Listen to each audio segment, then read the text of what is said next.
What is up, fantasy football fools? We are back for the week 6 recap. 6 weeks. Hard to believe we are already almost halfway through the fantasy football season. How are we feeling through week 6 after a blowout loss here? It was an absolute beatdown. After Thursday, I kind of knew with Scatabo hitting 31 relatively easily, it was going to be a tough game. But I don't. Is 162 the highest score this year? I think we've 156? seen 160, but I'm not sure. Maybe it's just 150s. A lot of Wow, it 150s. it might be. 158 for That's Chewy. still Yeah, I don't think we saw the 160. is that still a payout this year? One the highest score of the It is. big It is the Jimbo. highest score. So Jim has the highest score this week or this season so far.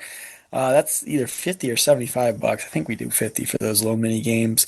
But yeah, I just didn't have a chance. Even if I started every single person correctly, just really Vidal instead of Ramondre, it's still, I mean, it wouldn't have helped at all. So my team, we just look for next week. We look for this week coming up. This was a bad week with Sutton and Stevenson, and then Njoku got hurt, and then Diggs had a couple big plays called back from penalties.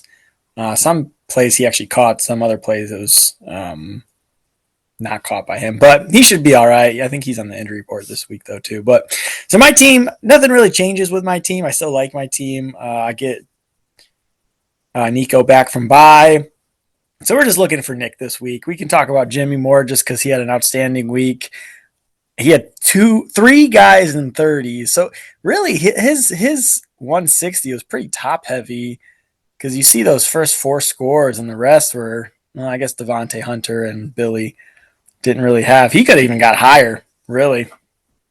He could have, yeah. And he had Hollywood Brown on the bench with like a 20 ball. Um, Yeah. yeah, he definitely could have if his whole team went off. I mean, we're talking scraping at 200 here, which would have been Right. absolutely insane. But yeah, 330 balls, you're going to be hard pressed to find a loss when you got three guys dropping 30s. Really, one or two is usually a path to success. But yeah, three guys dropping 30s, that's nuts. Jimmy's team is looking pretty scary right now if these guys continue to fire on these cylinders here. And JCM coming off a really good week last week, having a rough week this week, even like this team looks pretty good. And as of right now, knock on wood, Jimmy's not having any injury troubles. He's getting Rashee Rice back this week. Yeah. Like that's crazy. Like this guy's got to be feeling really good about where he's at And right now. Kittle. And Kittle, yeah, and Kittle coming back. I mean, this is a scary team right now. Yeah, and if you read my before week one power rankings, I was really high on Jimmy's team. I think we ranked them or like ESPN/I ranked them like 8 or 9. And I said this is a playoff team. And Patrick Mahomes has definitely done way better than people expected. But if he continues this with the addition of Rishi Rice, this is a really hard team to beat. And this is a top three team, maybe even top two in my eyes, going to the next couple weeks. Looking towards the next couple weeks. Yeah, I would definitely say this is one of the teams to beat right now. This guy's team's only getting better from this after he already Yeah. just dropped a 162 on your face. But back to yours real quick, just because I want to ask before we move on to the next game. You made a couple big trades over the last week. Just coming into your first week with your new guys, how do you feel about this? Because Ramondre, poop. Josh Allen, rough week. Josh Allen's going to be fine, but Ramondre especially, like what a poop week. Either. So the biggest concern with Ramondre and Henderson is that Henderson is going to lead the backfield soon, which probably will happen. But I don't know. My whole thing was Njoku. I was really high on him. I'm still high on him, but him getting injured really like shoots me in the foot. I'm really wishing I didn't do that trade, depending on how long Njoku will be out for, if he even misses time. But I didn't know what Vidal was going to do, or even he was supposed to be like the number 2 back. So like him getting a 23 basically, and probably cementing him at least the starter slash the workhorse, not the workhorse, but he'll get the most touches in the next couple weeks. I mean, the Ramondre Stevenson trade probably wasn't the smartest, and of course, I'm not worried about Josh Allen. Get the bat. I'm glad his bad games are the games that I get absolutely destroyed on. So I'm not Yeah. really too worried. But the Stevenson so far, buyer's remorse or seller's remorse, whatever you want to call it, with Laporta. But it's only week 1. He gets Tennessee this week. That's a good defense, run defense. I think they're like ranked 30th in the run. So that's a good get right game. So we'll see if he really isn't good this week. I will definitely worry a lot. But so far, I'm fine. I got destroyed anyway. I can't think. I can't think about this week. It won't help at all. All right. Well, yeah, tough week for you. But But next, we'll skip to Lubasi just because I know this is going to come up with this. So we'll go back to Dom and Chris's trade or Chris's game. But for a guy who did probably the biggest trade of the year so far, that did not work out for Lubasi so far. So far. man, and I know it's only 1 week. I know it's only 1 week, but if we want to just rewind to all the shit that I said on last week's podcast, I am being proven right almost across the board right now. With like exactly what I was saying. Could we go down and please peek at Charbonnet's score here? I know I spent a lot of time. Oh, okay. Actually, they scored about the exact same, Yeah, but I did they spend both a lot of time zero. talking about that Seahawks backfield, about Right. just how much just headaches he's going to have to deal with. And once again, I think last week I talked about how much the Seahawks just passed and did not run the ball. Here we are again, like 4.7, and I think Kenneth got 4.7 as well. Yeah. Like your two starting running backs with 4.7. Like that backfield is cursed. And I mean, watching Justin Fields put up a 4 after you just traded away Josh Allen. Granted, it was against the Broncos defense, but man, that has got to be tough to watch.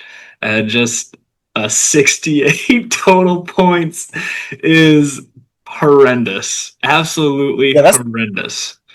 that's got to be one of the lowest scores we've seen since we've done this. I feel like somebody got like in the high 50s. I might have to go back and check that for next podcast. But and the funny part is with Walker and Charbonnet, I have them in another league.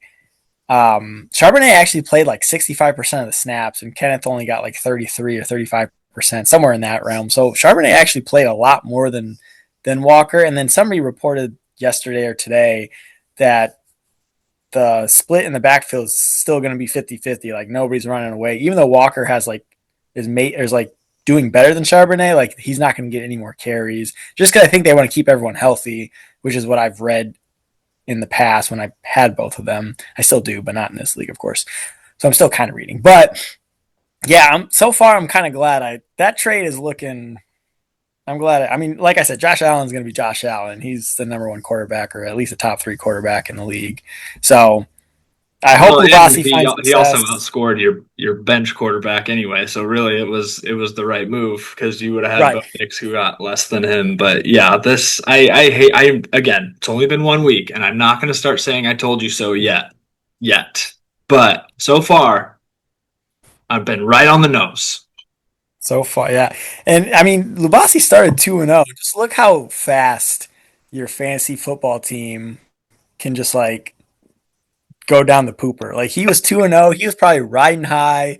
This guy is thinking playoffs maybe. Like he's thinking week 14, 15 playoffs, and just a 4-game losing streak punches him in the mouth. And then look at this team now. I mean, his season has gone downhill quick. Yeah, I Um, think I said something about him putting a lot of stock into Justin Fields and Darren Waller with the trade that he made, and obviously the Seahawks running backs. But like you just see the way that panned out, and he has just got to be kicking himself a little bit right now. Again, we're not overreacting yet. 1 week, but yeah. this does not look good. And on the other side here, like Nick, I really like you got to think like he kind of snuck away with one here, like Oh 104. yeah.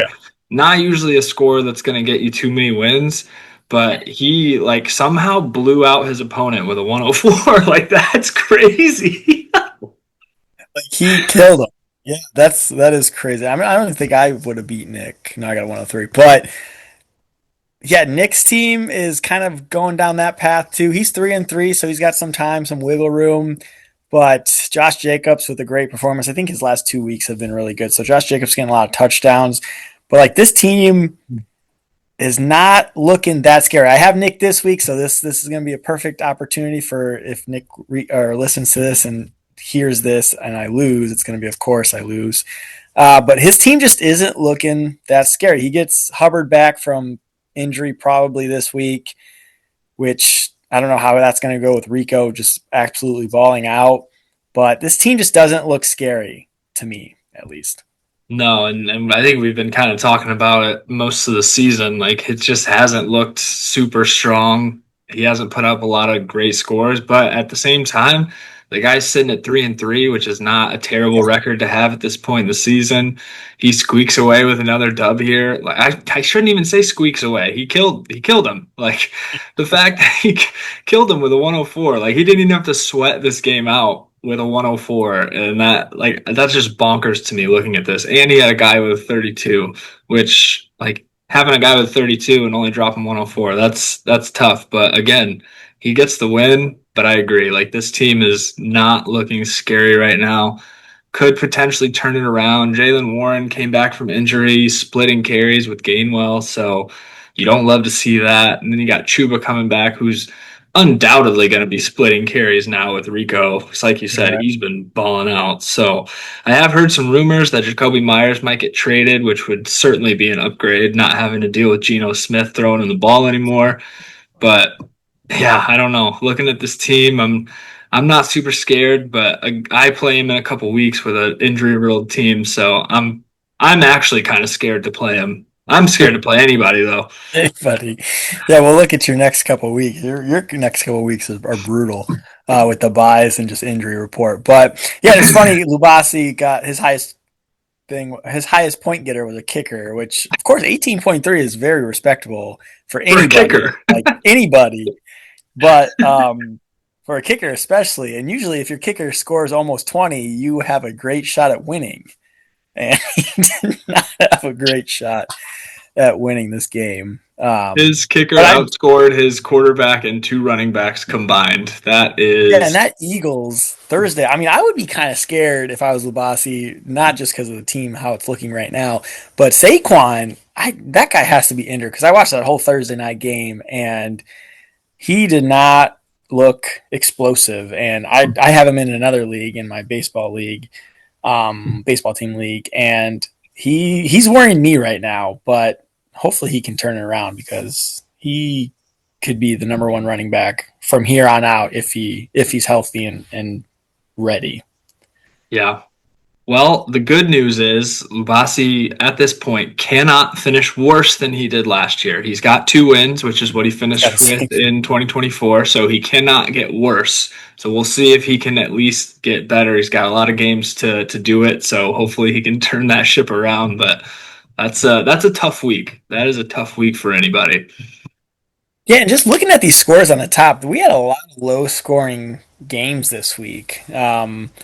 Just like 103 by me. This game was low scoring. Lubasi, of course, and then Chewy had 117. I mean, those are good. Like Rudy and Jess. It's just like it just seems like a low scoring week, and the buys really didn't hit too hard. Uh, Anybody, I don't think. But one team that got really hit, not by buys, but was injuries, was Dom's team. Puka left in like the second or third quarter. He probably is out this week. And then Garrett Wilson, I think, is doubtful or already He's out out. for this week coming up. So I mean, too crazy that Chris or Dom won this game. Like his best players did not do anything. Of course, Brian Thomas did, but injury bug hits Dom not as hard as you so far, but you got to feel his pain on this one, don't you? I do feel his pain. I also had two guys leave the middle of the You game, did. and like, unfortunately, mine turned out to be a loss. But yeah, it sucks, dude. I don't know if this is just because it's hitting me so hard this year or just seeing it all over, but I feel like injuries have been unbelievably high this year. And maybe it's an every year thing and it's always like recency bias, but it just feels like this year we have just been seeing so many injuries happen to big names. Like it's kind of crazy, but yeah, I mean, Dom squeaks out a win with an injury riddled week, which is great to see. You can build off the win, and hopefully he can put something together to replace those guys. I don't think Puka's going to play. I don't think he practiced today, so Yeah, I I'm don't think so sure either. he's probably going to be doubtful. Still questionable right now, but yeah, didn't practice today. I'm pretty sure Garrett Wilson's already been ruled out. But yeah, well, I think Dom's got some pieces on the bench he can hopefully plug in there and turn this thing around. But yeah, I mean, Dom's team does look pretty good, injuries aside. So we'll see what happens here. Jordan Mason was on a bye, so we can throw him back in there. I guess that's not a receiver, but Yeah. or Yeah, you can put Brian Brian. Thomas in there and use the flex with the running back. Yeah, I think Dom's going to be just fine. That is a tough thing to see when you got injuries happening mid game. But again, he won. And on Chris's side here, kind of like what we just talked about with Lubasi, like this is just a brutal week. I mean, I do think DJ Moore was kind of in and out with some injury stuff, but he played most of the game. But other than that, like just a tough week. Like there's no one was really doing anything. Chris was another guy that had done a couple trades and yeah, not His panning big guys out. are on a bye. What's that? His big wide receivers are on a bye. But yeah, like you said, yeah, True. nobody. No, his team didn't perform at all. Caleb Williams does good. He's been a sneaky good core. I mean, position 11. I don't think he. Um, did he draft him? He did draft him, No, right? he So I got don't him in know. the trade. Oh, he did get him in the trade. Rudy had. Oh yeah, Rudy did have him. I remember playing him with Oh, Rudy. But yeah, Chase Brown just hasn't panned out just because of Joe Burrow, and this kind of goes with Nick too, because Nick drafted Burrow and Higgins. Of course, he traded Higgins to me. But if Burrow stays healthy, I guarantee Nick's team looks a lot better than it does now. And the same goes with Chris. Chase Brown. I mean, we were both really high on Chase Brown. I really wanted Chase Brown. I almost chose Chase Brown over Devon Achane. Um, feeling but good about that Burrow, one now. yeah, Burrow just, I mean, him going down was really, really bad for these offensive players in Cincinnati, except for Jamar Chase, just because he's Jamar Chase. He's not going to do as good as he would with Burrow, but he's still going to get his own. But yeah, Chris's team is again one of those teams that's not screaming out 2-4. Same with Lubasi. It's going to be interesting to see who they play next week. I know Lubasi has like Jimmy, so like yeah, it's gonna be tough sledding for Lubasi to Enjoy get a two and dub. five. Yeah, he can do that. But yeah, Daniel Jones goes off in his bench, but I mean, quarterback's not the problem. Ertz, who gave him a goose egg last week, comes back with a touchdown, and it wouldn't have helped. But it's always tough to get those lineup decisions correct.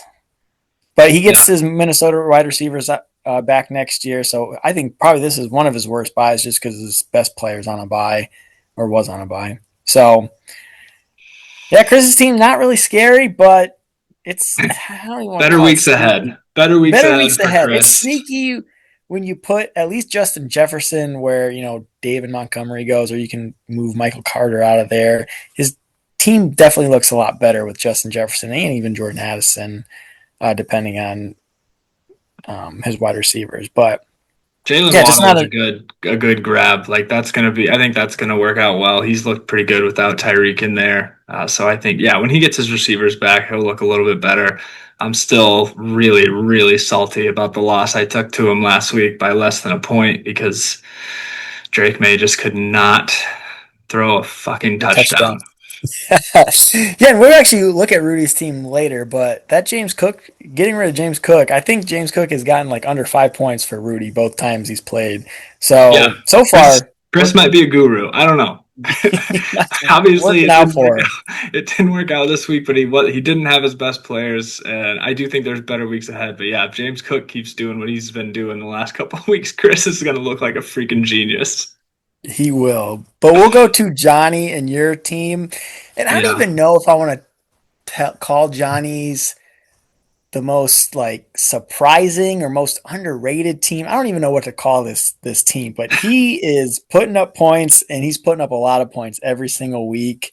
And this team is just like you look at his starting lineup, it's really it's really complete. Dak Prescott, I mean, just a great value for when he got him. And then he's got probably the number one running back at, he picked him sixth pick, I think, or fifth pick, something like that. But George Pickens has been the number 3 wide receiver or number 4 wide receiver. But CeeDee Lamb, I think, may come back this week. If not this week, it's going to be next week because I think he's limiting practicing right now. So we'll see if he goes. But that'll probably put Pickens down back to like his flex play. But even a lot of his injuries with Bowers, Hill, like two pretty good. I mean, probably the best McLaurin. tight end. McLaurin, yeah, like his team is still very good. Like this is a very good team. I don't. He's just and he's putting up points, and his team is performing. This is a sneaky good team. Very It is. sneaky. It is a good team, and I can speak to that firsthand because he just Yeah, walloped me, and he's still not using IR spots. So, like, maybe that's the secret to everything. I don't know. that's the secret. This guy's mentality is mind-boggling. Like, he's just got those IR guys that have been on the bench all season, Yeah. and oh, he does have someone in there now. Wow, Oh, he does. Yep. he moved one into there. But yeah, But the he's bench had spot is still some. open. He's had some injuries, but he has not missed a beat. Yeah, his team does look really good. And then on the other side, me not does not look good. My team is just on a downhill skid. I have what came into this game with bad injuries that I already figured I was probably going to lose with, and then on top of that. I lose Marvin and Amika literally in the middle of their games. Like Marvin went out in the second quarter, so lost 2.5 quarters with him, and Amika went out at the beginning of the third, so lost pretty much 2 quarters with him, and just like there were no other receivers in Tampa Bay, and the best guy, the guy I have, just goes down. Like there's an outside chance if those guys play the whole game, like I at least might have had a shot here. I would have needed like 10, 12 points out of each, 10, 12 more points out of each of them to win. But I mean, there's a shot. So just like the injury thing for me this year is it's not been good. Like starting out 4-0, and then all of a sudden the house of cards just starts to fall because everyone's breaking their legs and shit. Like I just it's horrible. Like this feels horrible. I would rather be losing because my team sucked than because of this. Like I'm literally playing backups out here. And my backup scored a touchdown. I He still can't did. do anything. He scored more than Jameer Gibbs, which is He funny. did. Yeah, Gibbs had a horrible game. His worst game of the season, single digits. Hate to see that out of him, but even if he put up 20, I still would have lost. So this is just tough to see. This has just been a brutal season for injuries for me. Trey went off, which is awesome. He's great. Drake May, I wish he would have done that last week. Got another Um, win. but yeah, this I don't even know what's I have no positivity coming out of my team right now because everyone's hurt. No one's coming back this week. So I don't know, dude. It sucks. I'm going and then next week I have my worst bye. So like I'm losing at least the next two in a row, probably three in a row, depending on who's coming back after that. I just have no optimism right now. It sucks. Yeah, we'll look at your schedule coming up because it's actually pretty crazy how your next 3 weeks are going. But hopefully you can weather the storm. Still, I mean, you got time to kill. 4-2. Even if you lose the next three, 4-5. I mean, it's not great, but if everyone's Then healthy, this team is probably one of the better teams in the league. But I think that's a big you if. gotta That's get a you gotta big get if healthy. everyone's healthy because man, I just like as soon as things started to get really good, everyone just started going down. So yeah, we'll see. If we can get healthy, I'll feel a lot better. But if I'm 4-5, I'm basically entering like potential win out territory, which gets very dicey. So we'll see how it goes. Gotta get healthy. Yeah, you do. I mean, everyone does. Everyone wants to be healthy. But you definitely need it because a lot of your top guys are injured right now. So getting at least one or two of those guys back is needed. But We'll go to James and Chewy, which is probably the best game of the week, not score wise, but just like two best teams or two of the best teams. Um, and I mean, James comes out on top. Chewy doesn't have like a great score. 117 is pretty good, but against James, who, mind you, I had the number one power ranked team on my list when I did the power rankings in the beginning of the season, and he's sitting at 4-2. Just his team's just looking good. Rico, Javonte Williams. I mean, those running backs. I know he has Bijan in the flex, but just those two running backs, you have no idea that those guys were going to do what they're doing so far. Especially Javonte Williams. I think he was like a eighth round pick, something like that, and he's probably the number 5. Yep, number 5. Um, Ninth round pick, just putting up gaudy numbers. Jaden Daniels, when he's healthy, he's a really good fantasy quarterback. But even if you look at this guy's bench, like he's got McConkey on the bench, Jackson Dart on the bench, he's got Keyshawn Judkins on the bench, and then Cooper. Like this guy has so many good players. It's actually kind of ridiculous. Yeah, this is definitely a good team. This is a deep team. That Rico waiver pickup was, I mean, what a I think. grab. What a grab for that. That dude's just been Oh, Dom had him. That sucks. ooh, yeah, had him Dom dropped. needs him too. Dom Yeah. needs him. Well, he's 5-1, so he doesn't have much to complain about. But yeah, True. that Rico pick was a hell of a snag by James. On top of already having a really good team around that. I mean, this guy's team looks really good, really strong. This is definitely up in the category with Jimmy as far as like at least right now, like definitely one of the teams to beat. He's put up some pretty big scores the last couple weeks. I was actually really happy that he won this game, brought Chewy down to 4-2. So at least we didn't have two 5-1 teams. But Chewy's team's another one that's really good. His team's looked really good this year. Had a down week this week. I'm sure you're looking at that Harold Fannin score, kind of sad about dropping him. That was probably not a great decision, but yeah, you didn't know Njoku was going to get hurt, but that's got to be Mhm. tough to see. You It got does. there's nothing worse than dropping a guy and seeing him get scooped up like immediately, and then you're like, oh Yep. man, I shouldn't have dropped him, should I? Yep. I I should have hate dropped that. fucking like Tutton or something like that. But Yeah. Oh, dude, flipping. there's absolutely nothing worse than seeing the guy you dropped get picked up as fast as he possibly can. But Right. yeah, good week from Fannin there. But yeah, Chewy's team, I don't think he's gonna have any problems. His guys look strong. I mean, JSN's been unbelievable this year. Like that guy is a freaking stud. And Sam Darnold, like that Seahawks offense is just like that team, I guess overall, like Seahawks are like really good. But yeah, his two receivers there are super solid, and he's got JT who's been lighting it up this year. This is a good team, but he had I guess somewhat of a down week here this week, and I mean James is just firing on all cylinders.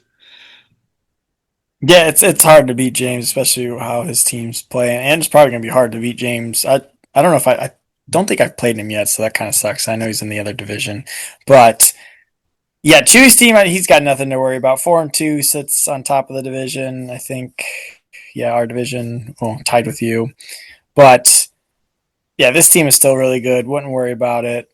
It's going to be interesting to see how he plays if Kyler Murray comes back, because that was a really good game by Trevor. Well, not really good, but just commendable game by Trevor. But yeah, he's got two of the three top wide receivers, the second ranked running back. That guy is going to be fine.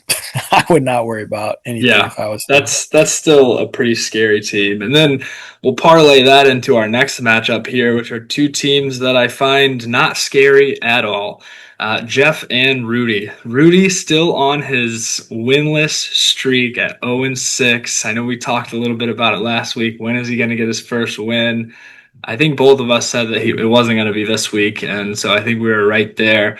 But man, Rudy has got to be thinking about pulling that panic button out like immediately. I know we made the big trade with Chris, but things are just not getting better yet. And we got a goosey on the lineup for the week too. You hate to see that, especially when you really need a win, and he only lost by what, 9 points? What the heck? That's tough. That is tough, but congrats to Jeff for getting a win here. This is, I think, Jeff's second win in a row, if I'm not mistaken. Yeah, Jeff was 0-4 coming into He last was week. over, yeah. He is now on a little bit of a streak. 114, not the best score that you want to see, but hey, got him a win this week. What do you think about Jeff's team here? I mean, I like Jeff's team a little bit more than you, I think, but I think it's kind of bloated because of Rashad White. Once Bucky comes back, which might not be till week 10, I think their bye week is week 9. Yeah, he's I not think coming they're back thinking, before that. No way. yeah. So I think week 10, once week 10 rolls around, I mean, Jeff's team definitely gets a lot less scary. But when you're 2-4, 0-4, 1-4, like you just need wins and wins now. And so the next 2 weeks, he's going to have a running back one with Brees Hall. And DeAndre Swift looked really good last game or yesterday, or that was Monday.